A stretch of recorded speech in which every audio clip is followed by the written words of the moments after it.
So we're in Clovis, California, taking a look at a water heater. Has some leaking. The first one we noticed as soon as we walked in was the relief valve. You can see a little drop of water right there. And so water is making its way through from corrosion or whatnot. We're not real sure. The best thing you can do is you can try to unscrew this. Sometimes they come out, sometimes they snap off, but you unscrew it and then pipe dope Teflon tape, thread a new one in there, and see if that resolves this issue. Second issue is you've got multiple leaks up here at the hot and the cold water inlets. So the nipple that's coming out of the tank is corroded. You can see there that black color.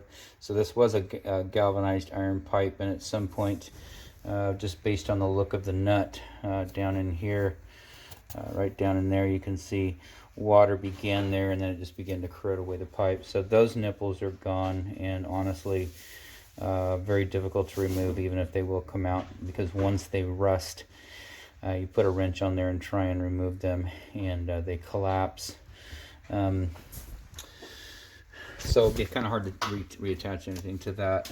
This one's doing the same thing. You can see the water pooling up in there and stubbed out. So I would say, just because of these 2 points right here, the water heater's still working. Not enough water is drained down and gotten down underneath the burner assembly down low, and that's great. But you're going to have trouble at some point. This is problematic for us to work on and then warrant this. And so I think what we'll do is, it's 13 years old. We're going to recommend a replacement. And of course, if you'd like to try and have this worked on, you can contact someone else and see if they'll come out. We will waive the fee. Because I know that not everybody can afford a new water heater installation, but that's just telltale sign. It's time for a replacement. Even though this thing fires up, you just got too much damage up here. And it's hard to find out when these things are leaking until they've actually damaged the stand and flooded out of the garage. You just don't know what's happening, and then you get up here and it's too late. That's damage. And I got a couple people in the field that not that work for me, but they'd be glad to take a bash at it. But if it goes bad, you pay for the work, and then you also pay for a water heater replacement. So anyways, that's my 5 cents worth. I'll let you know what I think we should do, and then we'll go from there.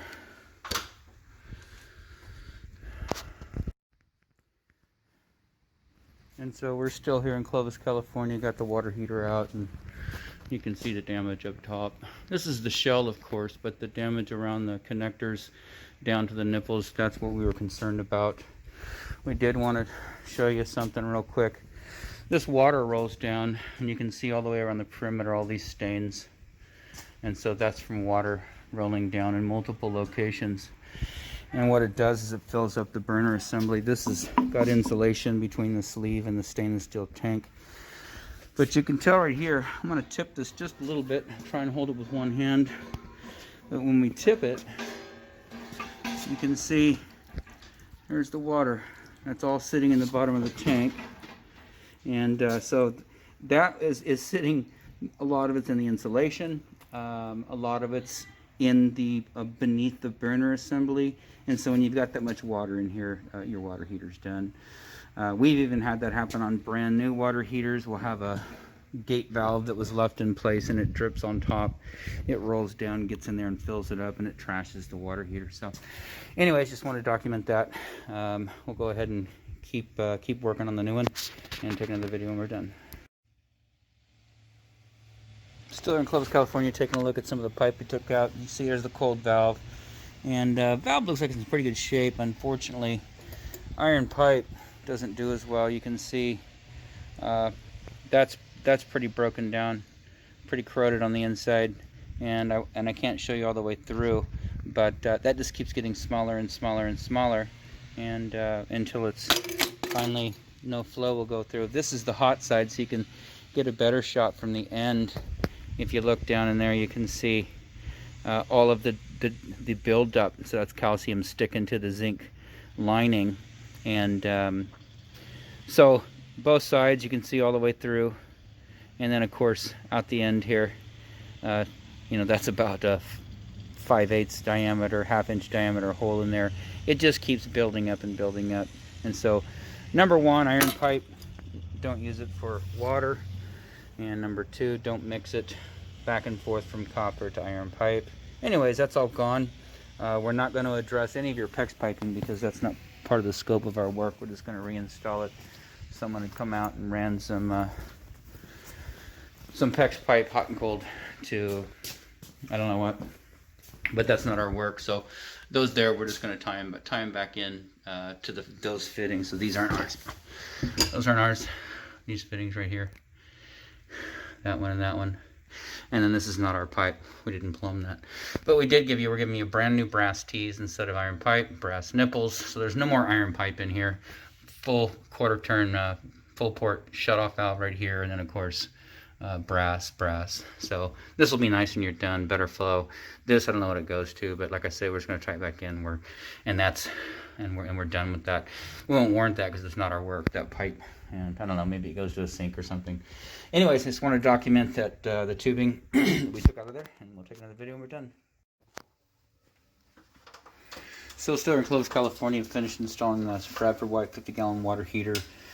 It's a little bit extra work in here that, I mean, we saw the piping but didn't anticipate some of the things that, you know, can go wrong. So anyways, we'll just start from the top. The piping has been replaced for the vent, so 3-inch adjustable 90, 3-inch adjustable 90, and then a piece of pipe down to a draft diverter. This comes with the unit. And we did replace, and we showed this in a previous video, we replaced all of your gate valve, your iron pipe tees, your iron pipe nipples, all of that's gone. So you got brass instead. There's copper coming out of the home, so there's no reason to go to iron pipe. And it was just a matter of convenience for whoever ran this hot and cold water line, which is not ours. So the only thing we've done is tied this back together. That's our joint. So this is our T. This is our ball valve, quarter turn off, quarter turn on. It's a Watts full port ball valve, brass screwed onto copper. This is your adapter, not ours. That's your adapter, not ours, the copper adapter. So like we said, we strip everything back to you know, new plumbing, and this is your stub out. So if you had iron pipe, we'd tie into the nipples. You've got copper, we tie into the adapter. So this one just has a T, brass T, and then of course this same adapter on there.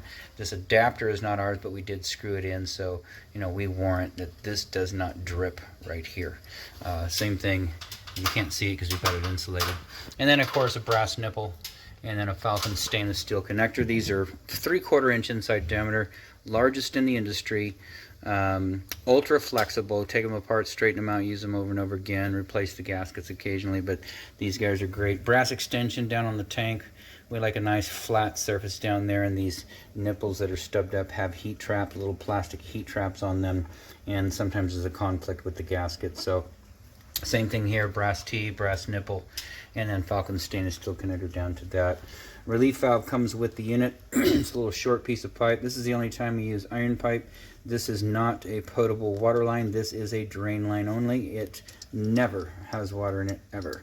The only time this you will get some water through here is if you come out once a year and open this up, pop it open and let it slam close like this, just to make sure that it's working. That's the only reason you would operate this, is the yearly check on that, and then it drains out. But potable water, you know, under pressure all the time, this would break down pretty quickly, which means 15, 20, 30 years. Falcon stainless steel connector down to some copper. We did take this out from behind the water heater and shimmed it out with some blocks. It was hitting the original installation. They just had it floating out here in the middle of nowhere, so we like to get it nice and tight into the corner, so the water heater's against back wall, against the blocking, and then the copper pipe come over an adapter, and then of course Falcon stainless steel connector in. So that's everything up top. And like I say, this is not our installation. That's our coupling, shark bite. There's one more over here, shark bite. So it's the same thing you've got right here. This is a male thread by shark bite adapter that goes over to 1/2 inch shark bite, and you can see the shark bite right there, shark bite tubing. And so that's installed. you know, manufacturer warranty on that, whatever it is. You know, our warranty is 1 year, and we discussed that with the homeowner on our labor. Parts are warranted per manufacturer. So the tank, 6 years. You know, I highly doubt you'll ever have trouble with this venting. It just stays in place forever. Falcon stainless steel connectors, you know, those are going to last probably for the life of the home. You know, but we don't, you know, we warrant the labor so that it's not leaking, but the product we don't warrant for, you know, 20, 30, 40, 50 years. It's just impossible to do that. So that would be the manufacturer. Same thing here, copper fittings. Anyways, the tank, as I told you, you could get that a 10-year warranty extended. So if you go to Bradford White and register your product, give them the serial number and the product and the model number right here, and then they'll give you an opportunity. Of course, you can put in that, you know, Clovis Plumbing Services did the installation, and they're going to give you an opportunity to increase that warranty to 10 years if you'd like. No pressure, totally up to you. Right now it's 6-year parts, 1 year labor, and that's it. So back up here, upper third, we've got an adjustable strap as per code. Lower third, we've got a strap as per code. Gave you a brand new gas valve. The old one, you know, I mean, it was probably still okay, but it was a spin through valve, an old style. We don't like them. So brand new gas valve, brand new connector over to your controller. It is set at hot. You do have kids in the home. Be mindful of this. Scalding risk increases with hotter water. And so what we've got it set to right now, you can see a little bit less than hot. So you've got low, and then there's like a medium, and then a hot, and then you got A, B, C, very hot. Hot is 120, A 130, B 140, C 150, very hot 160, B 140, third degree burn 3 seconds, elderly and infants 1 second at 140 degrees. Please check your fixtures first before turning up this water heater. Sometimes you'll have a problem in a bathroom not getting hot water, so the first thought is come turn it up. Do not do it. Probably something happening at the fixture. The faucet, the shower could need a cartridge, and that's a simple fix. So anyways, just be mindful of that. That's where we set it. That's where we leave it. We did give you just a little piece of OSB board down on the bottom. There was a little bit of water, and it was a little mushy, the drywall top, and we don't like to sit a brand new water heater on it, so we get you this oriented strand board, put it on there. It's a 2 foot by 2 foot square, just so it's got a nice base on there, so that's good. And like I say, we put these blocks in to get this water heater out of within the wall. You can see it's almost hitting that copper fitting right there, and so we just blocked it out, slid it against the wall, and strapped it, so everything looks good. Again, this is you know, we don't like this at all. I don't know where it goes to. It goes down the wall somewhere. Maybe, I don't know, maybe it disappears in the bathroom or something. I can't tell you. I don't know what it is. It's not ours, and it's plastic pipe. So, you know, as long as you keep it out of, you know, this direct sun, which I don't know if you get sun out there or not, but you should be okay, because this does break down with UV light. So you should wrap it, in theory, technically you should wrap that with insulation. We did give you a little bit up here.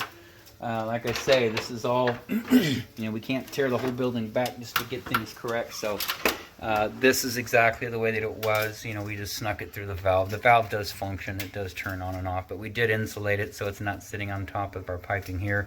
Also, it's a thermocell piping, so it's a 1/2 inch thick. You can see that. And then we taped it, electrical tape, because it's sitting, you know, within 6 inches of this piping. Right now, I have my hand here and I don't feel any heat, but there's no reason to test it by, you know, putting heat up against one of these exposed lines. So it's wrapped right there.